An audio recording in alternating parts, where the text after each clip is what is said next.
코로나19 확산세가 좀처럼 꺾이지 않는 가운데 수도권은 종교시설이나 기숙학원, 직장 등 일상 공간에서 감염이 계속되고 있습니다. 특히 광복절 연휴 일부 시민단체가 도심 집회를 예고하면서 지난해 교회와 도심 집회를 중심으로 번진 2차 대유행이 재현되는 건 아닐지 우려가 커지고 있습니다. 현장에 취재기자 연결합니다. 엄윤주 기자. 네, 서울 서초구 교회에 나와 있습니다. 네, 그곳에서 발생한 집단 감염 규모 계속 불어나고 있죠? 네, 그렇습니다. 건물 지하 1층에 있는 교회는 지금 모두 운영이 중단된 상황입니다. 문 앞에는 시설 폐쇄 안내문도 부착돼 있는데요. 이곳에서 처음 확진자가 나온 건 지난 4일입니다. 이후 지금까지 이곳과 관련된 누적 확진자 수 모두 61명으로 집계됐습니다. 보시는 것처럼 이 교회는 지하에 있어 자연환기가 어려웠던 데다 교인들이 예배를 드리면서 1시간 이상 교회에 머물다 전파된 것으로 추정됩니다.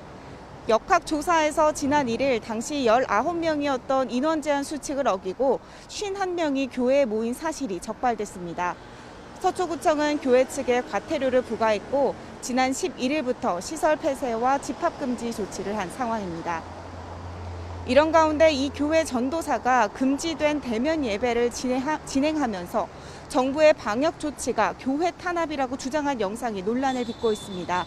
도리어 방역 수칙을 지키는 교회들을 비난하고 예배하지 않으면 정권에 굴복한 것이라고 발언한 것으로 드러났습니다. 이런 이유에서 지난 6일부터 종교시설에 99명까지 입장할 수 있게끔 지침이 완화된 것에 대한 비판도 나오고 있는데요. 전광훈 목사가 이끄는 사랑제일교회는 한 달째 매주 일요일 대면 예배를 강행하고 심지어 광복절 연휴 기간 대규모 시위도 강행할 것이라는 뜻을 재차 밝히면서 방역당국은 더욱 긴장하고 있습니다.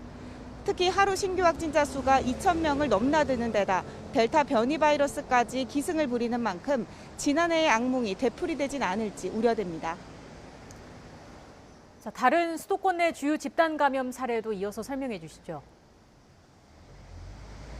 네, 우선 경기도 용인시에 있는 기숙학원에서 집단 감염이 발생했습니다. 지금까지 학생과 강사 29명이 코로나19에 감염됐습니다.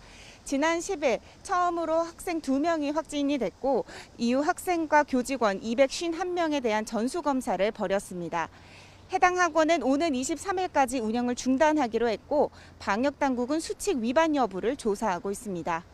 서울 종로구에 있는 실내체육시설에서 15명이 양성 판정을 받았고요. 기존 사례에서도 추가 감염이 끊이지 않고 있습니다. 경기도 화성시 건설 현장에선 3명이 추가 확진돼 누적 확진자 44명을 기록했고 경기도 파주에 있는 김치 제조업체에서는 4명이 더 감염됐습니다. 지금까지 서울 서초구 교회에서 YTN 엄인주입니다.